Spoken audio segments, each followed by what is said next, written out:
Hey, how's it going, everyone? We're celebrating a birthday tonight on this special episode of The Sons of Haddonfield. As always, I'm Ian, and this is Josh. Hey, happy birthday. And yeah, thank you. Not to you. Oh, well, yeah, that's right. It's not my birthday. It's not his birthday. It's Jason's birthday. Happy Friday the 13th, everyone.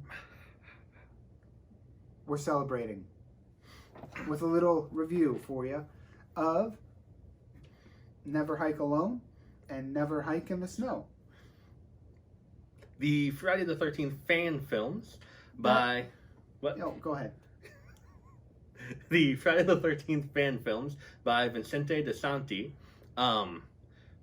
which I consider to be canon. That's how good they are. Yeah, I was gonna say that before you finished your thought. I had that thought and I was like, boom, gotta say it because they're canon. They are. You can't bring back Tom Matthews and like other cast members and have it not be canon. Yeah. It's, you hear, like, there's a lot of stigmas, I think, around fan films. Because, like... What you say, stigmas, I call creative fun. Oh, okay. So, like, yeah, that's what it is, though. Creative fun. It could be you and me throwing on a Jason mask and calling it a fan film and doing it in a day. Yeah, but we'd have to actually have to live up to this. Well, see, that's what I'm thinking. Like, that's what most when people hear fan film, they're thinking, oh, it's just a couple guys that wanted to have a fun afternoon. This is not those movies. This is more like a year or years of work. Yeah. They have, a lot of work into this. It looks fantastic. It looks like a big budget picture, not a fan film that you would typically associate the word with. Yeah, associations matter. It is. And this blows those associations out of the park. Like H2O Sid, guilty by association. You have no idea what I'm talking about. I do. I'm choosing to ignore it. Oh, okay. It's a good band, H2O. Mm-hmm. New York hardcore. I know the band. Okay. Yeah. Guilty by association. I know. Okay. Let's get back to the party, shall we? So the first movie in the two was Never Hike Alone. Mm-hmm. It told the story of a YouTube blogger named Kyle, who was going through the wilderness, making a video, and he happened to be hiking through the woods. More specifically, Camp Crystal Lake. There it is. And he stumbles upon the location, the actual camp, and he finds a person still living there, if you know what I mean. I think you do. I think we are on the same page. The birthday boy himself, Jason, and his lovely mother's corpse. What happens to this guy? Well, he goes on an epic chase and fight with Jason. He does. It's really cool because he's like a camp blogger, a wilderness vlogger type person. So he has the skills to survive in nature and survive in the wilderness. But just because you have skills to survive in the wilderness doesn't mean you'll survive against Jason. That it does not. And so yeah, he does make it, and it's really cool to see him use his kind of survival instincts to get away and bandage the wounds that he gets. Mm-hmm. Like, a lot of times in movies, you don't see them actually like, oh, I got to take care of this because it will get infected and my leg will be, have to be cut off. I mean, that's usually skimmed over. It is very, very lightly skimmed over. It's really cool to see the character of Kyle actually go through that and have to do that and realize he needs to do that. But a lot of times characters don't last that long, so that is correct. They don't have to worry about that. Also, he couldn't have done it by himself. He does have some help at the end. Some big time help. Tommy Jarvis returns. The original Tommy Jarvis. Yep, Tom Matthews shows up with a couple of his paramedic buddies, and they get away from Jason. And Tommy Jarvis, he knows immediately. It's like, hey, this isn't an ordinary camping accident. This guy is Jason Voorhees. He knows he's out there. When will somebody listen to him? I think that's Jason's tagline. But no, the cinematography is fantastic in this film. It looks beautiful. There's some aerial shots Probably done with a drone, I'm guessing. Probably, or That- a little crane. Yeah, that just look absolutely fantastic at the beginning of the film. It's very beautiful. And then the Jason, played by the writer-director Vincente DeSanti, does a great job as the character Yeah, of Jason. for the most part, they did have a stunt double who did some of the fight scenes too. I forgot his name though, but it was in the special features. They were talking about it. I thought that was cool that they had two people doing the Jason. Yeah. Yeah, What do you think about the mask that they use in this one and Never Hike in the Snow? it's pretty good. I like it. I've seen worse. Yeah, part 5. They call it the ghost mask, I think is what they're referring to it as. It's a really cool, kind of a subtle mask. It doesn't have the red on it, which is kind of iconic to the character. As long as you're not thinking part 5, which is Roy and Well, not they're Jason. red and blue. Yeah, the blue is Roy Mhm. in part 5, but I like it though. I think it works very well for this story. I thought it was good. Good use. Of Yeah. And then, so Never Hike Alone Mhm. is followed up by the 2020 release. Never Hike in the Snow. Finally, we get to see Jason Voorhees in the winter, in the snow. It's rare that horror movies go there and show snow scenes like that. There's only a few movies that I can think of, like slashers, where they take place.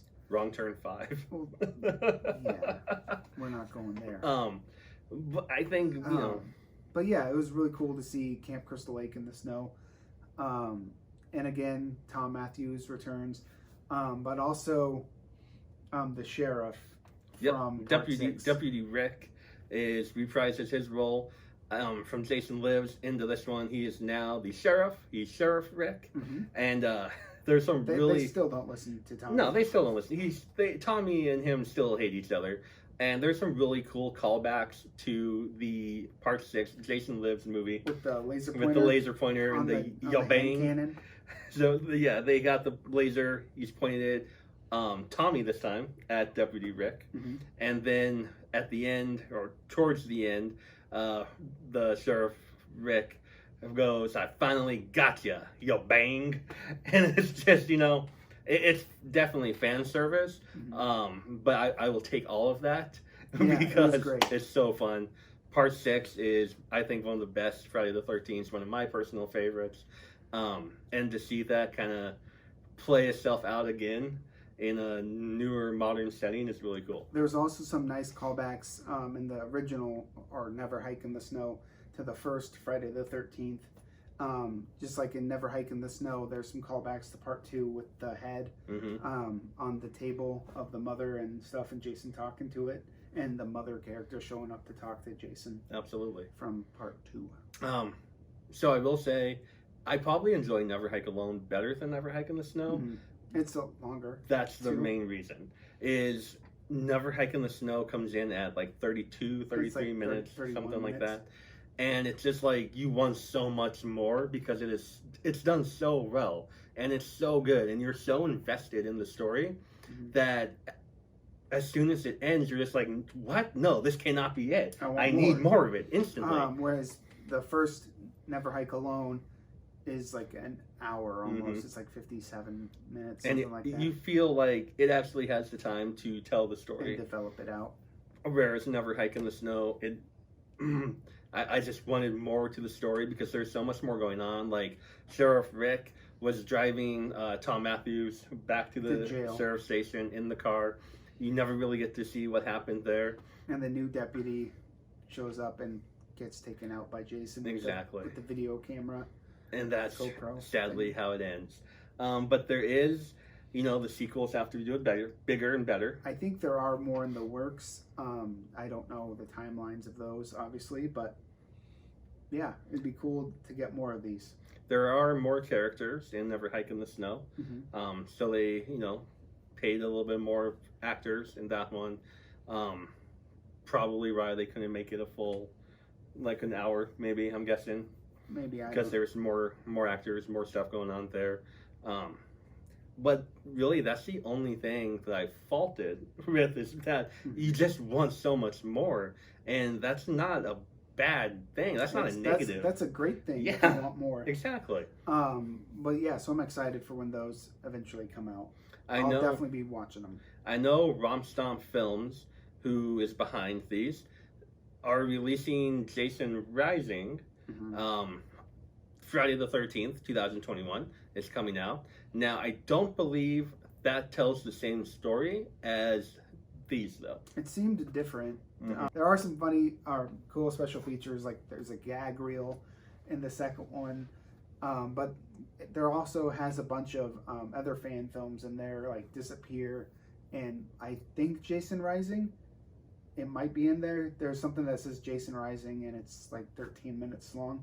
I didn't watch it last night, but seems like it's 13, 14 minutes. So if it is that movie, I'm definitely going to go back and watch it, but it was just too late last night after I finished both of these. So. Both of these movies, Never Hike Alone and Never Hike in the Snow, are available for free for you to check out on YouTube. And we both strongly recommend that you do check them out. And if you love them, try to support them. Obviously, they're not making any money off of you watching it on YouTube. They might be with advertisements, but if you can pick up a Blu-ray copy or you have a chance to meet them at a con, we both met him at a con. He's an incredibly nice guy. You have your choice of 2 different covers. Yep, he'll sign them both for you. For the first one. So really cool. Definitely try to support them so they can keep definitely. making these fan films. So, well, that is all we have for you today on Friday the 13th. It's when we're releasing this. We wanted to do something a little different rather than just talking about the usual Friday the 13th films that I'm sure you all have already seen. So that's why we chose the Never Hike Alone and Never Hike in the Snow films. Yeah, they're brilliant. Yeah, I mean, you can tell that he is a true fan of the franchise and wanted to do it justice. Yeah, and everyone they brought in was involved. They all loved it. They all grew up with Jason Voorhees like we did. Like I'm sure you guys are. Jason's my number 3 man. He's my number 2 behind Michael for me. I don't know, maybe number 2, but Freddy's always. If he's number 2, that means Mikey drops to number 3. How could he do that to Mikey? Easily. Or Ghostface. Yeah, see, Ghostface is up there for you. It's those 2, and then Jason, then Mikey. Oh, Mikey's at the bottom. I'm so sad. It's no, he's not at the bottom. Of this list. There's lower, but it's Jason's birthday, so we're celebrating Jason's birthday. Absolutely. You're already here. Go ahead and hit that like and subscribe button. Leave us a comment down below. Tell us if you have seen any of these films, or just tell us your favorite Friday the 13th movie. We'd be happy to discuss that with you. Yeah, we would. You can follow us on Instagram at Sons of Haddonfield. And Ibeck Joe. Or Husker Sensei. And you can follow us on Letterboxd at Husker Sensei. And Ibeck Joe. And Twitter is Haddonfield Sons. We'll see you there. And as always, remember the rules. 1, don't have sex in a camp. Boo! Why else would you go camping? Make sure no little kids are all taken care of. You don't want another incident to piss off Mrs. Voorhees. So don't have sex while you leave kids unattended at the pool. Don't drink exorbitant amounts of alcohol, because that leads to not paying attention to the kids and hooking up. So if you want to survive, don't do those things, but otherwise do those things and live your life the way you want to live it. Although it may be cut short.